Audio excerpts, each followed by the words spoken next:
Goedemiddag allemaal, Jacques hier voor Inkish met de VIGC Talks. En ja, we moeten natuurlijk ook de mensen een keer aan het woord laten. Een van de partners van het VGC ook, IGEPA. Velen denken misschien dat het enkel om papier gaat, maar dat is al lang zo niet meer. Serge vertelt er ons iets meer over. Dag Serge. Dag Jacques. Hey, goedemiddag. Goedemiddag. Ja, welkom op Drupa zou ik zeggen. Dankjewel. Toch al even geleden.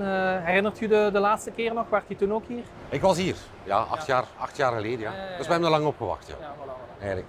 Serge, IGEPA, grote groep. Je bent hier vertegenwoordigd op verschillende stands van partners, denk ik dan. Want zelf hebben jullie geen stand hier? Nee, ook IGEPA Groep heeft ervoor gekozen om geen eigen stand te hebben. Dat is eigenlijk in het verleden ook niet gebeurd. Maar wij zijn aanwezig op de standen van onze partners. Dan vooral in apparatuur. Ja, dan denk ik aan Duplo, Komori, Baumann Perfecta, Fuji, waar we gisteren eigenlijk een nieuwe overeenkomst mee gesloten hebben. Ja, ik heb er iets van horen waaien. Dus ja, hoe zit dat juist met Fuji? Fuji heeft natuurlijk een heel groot aanbod. Het gaat hem niet over het totale aanbod, maar vooral in large format print. Oké, interessant. Goed om te onthouden. Bon, we hebben het er al kort eens eventjes over gehad bij de introductie. Ja, IGEPA, velen bij ons denken misschien voornamelijk aan het papier. Maar vertel eens, wat hebben jullie allemaal in de portfolio? Ja, het is eigenlijk al, ik denk bijna 3 decennia dat we de evolutie aan het maken zijn van papiergroothandel naar eigenlijk een totaal aanbod. Je kan zeggen dat we, als je het bekijkt in apparatuur, gaat het eigenlijk over prepress, gaat het over print, het gaat over finishing en ik zal het verpakken.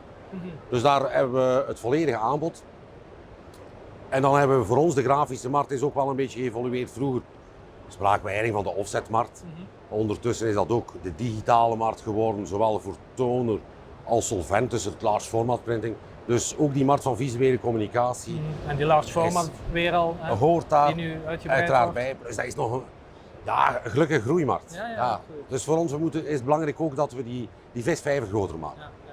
En dat doen we eigenlijk met Viscom. En ik denk dat we, ik kan niks meer bedenken dan we niet aanbieden in die maar het is toch goed om het toch nog eens eventjes aan te halen, dat iedereen zich dat goed beseft. Serge, hoe zou jij eigenlijk de sterkte of wat is eigenlijk de kracht van de groothandel vandaag nog in België of in Nederland? Ja, als groothandel werd je vroeger wel een beetje bekeken. Je was de palet- en boxmover. Dag van vandaag moet je echt je meerwaarde gaan aantonen, gaan bewijzen. En ik denk dat dat één is op basis van kennis. Er is ook wel een beetje kennis die uit de bedrijven weggelopen is en mijn kant is ook veel diverser geworden. Dus je moet voor ieder product dat je aanbiedt, moet je eigenlijk de nodige expertise hebben. En ondersteuning, ja. En daarnaast hebben we natuurlijk, moeten dat niet wegsteken, is er ook een wel directe markt gekomen. We hebben geprobeerd via de producenten aan te kopen. Dus oké, goed, maar we hebben ons rol. We hebben ons rol één. Geen enkele producent heeft een breed aanbod zoals wij dat hebben. Plus ook het service. De eis om, de deadlines zijn nog zo strak in de grafische markt. De opdrachten moeten binnen de 24 uur door de productie heen. Dus dan moet er ook kunnen geleverd worden in substraten, papier en substraten. Ja, vroeger spraken we op 24 uur, vandaag spreken we eigenlijk op 12 uur. Want ik hoor inderdaad van vele drukkerijen, jullie klanten onder andere. En dus dat die afroep, dat stockeren en dat zelfs 's morgens in de sluis, niet in de kluis, uiteraard in de sluis al gereed zetten voor de productiedag. Maar dat is iets dat we kunnen doen dankzij ons eigen transport en logistiek. In de sluis iets afzetten of zelf de sleutel krijgen om de poort open te doen om ons morgens vroeg goederen te leveren, daar moet een bepaald vertrouwen zijn. En vermits dat wij met eigen chauffeurs werken, dat zijn eigenlijk onze ambassadeurs. Die mensen kennen die persoonlijk en die hebben ook het vertrouwen om de sleutel te geven. En het is voor hen ook een voordeel, voor ons ook. Snel afgezet, snel weer weg. Win-win, ja. Het is een win-win, ja.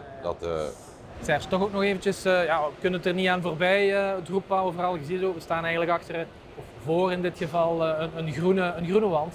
Wat met duurzaamheid, wat doen jullie daar in dat kader? Ja, en duurzaamheid. We hebben de elektrificatie van ons wagenpark, zowel voor personenwagens als nu ook voor vrachtwagens. Dus we rijden met hybride vrachtwagens om eigenlijk alle grote stadskernen te kunnen beleveren op elektrische basis. Daarnaast voorzien we onszelf van groene stroom door onze zonnepanelen, maar ook in onze producten. In papier is het al langer dat we onze voorraad, ik denk voor ongeveer 95% bestaat uit certificeerde papiersoorten, FSC, PEFC.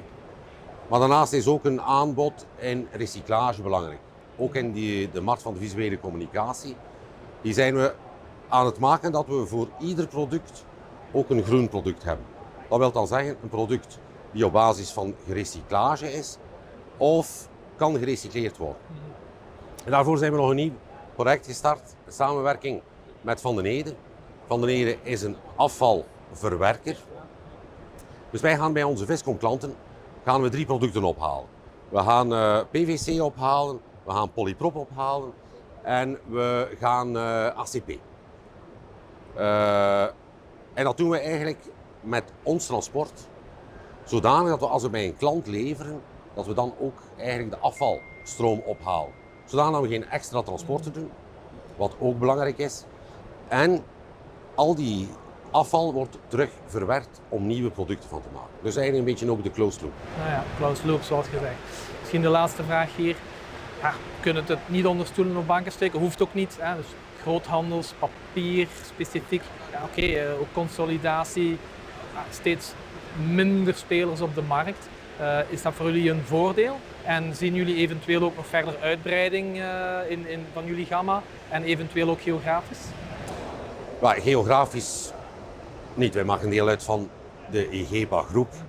Dus wij hebben de Belux-markt ter onze beschikking. En er is ook de vraag om daar binnen te blijven. Maar dat is ook geen enkel probleem. Maar uitbreiding, ja, de consolidatie van de markt en dan vooral van de offsetmarkt, ja, dat kan je niet tegenhouden. Is dat een voordeel voor ons? Nee, kan ik eigenlijk niet echt zeggen dat een voordeel is. Maar je voelt wel de shift, denk ik, naar daarom dat je alternatieven ook binnen de groep creëert. We hebben eigenlijk bijvoorbeeld verpakking, is heel belangrijk. Dat is een enorme visvijver. Maar ook binnen die grafische markt. Dus we hebben ons eerste doel om een totaalleverancier te zijn binnen die grafische markt. Op een moment als die visvijver kleiner wordt, dan moet je wel buiten die markt gaan stappen. Verpakking is daar ideaal voor. Maar dan denk ik bijvoorbeeld ook in visuele communicatie. Daar worden enorm veel platen gebruikt. Diezelfde platen worden ook gebruikt in bouw en industrie. Dus voor ons ook terug weer een opening. Maar het is wel belangrijk ook om ons eigen logistiek en transport. Het is iets kostelijker dan dat je het gaat gaan outsourcen. Dus je moet dat rendabel kunnen houden. Dus we moeten maken dat we met volle vrachten kunnen blijven rijden. Ook om die service te kunnen aanhouden. En dat is eigenlijk ons doel. Dus het zal altijd ons doel zijn als we een uitbreiding hebben. Het moet de aansluiting hebben, die producten. Maar het moet ook logistiek passen. Ja. Fantastisch om te horen, Serge. Ik denk dat nu toch iedereen wel begrepen heeft dat IGEPA niet meer enkel de papierboer is, hè? Maar veel meer en al langer. Dus ja, absoluut. Bedankt voor het korte gesprek. Veel succes. Dankjewel. En veel plezier op Drupa. Dankjewel. Groetjes. Dag.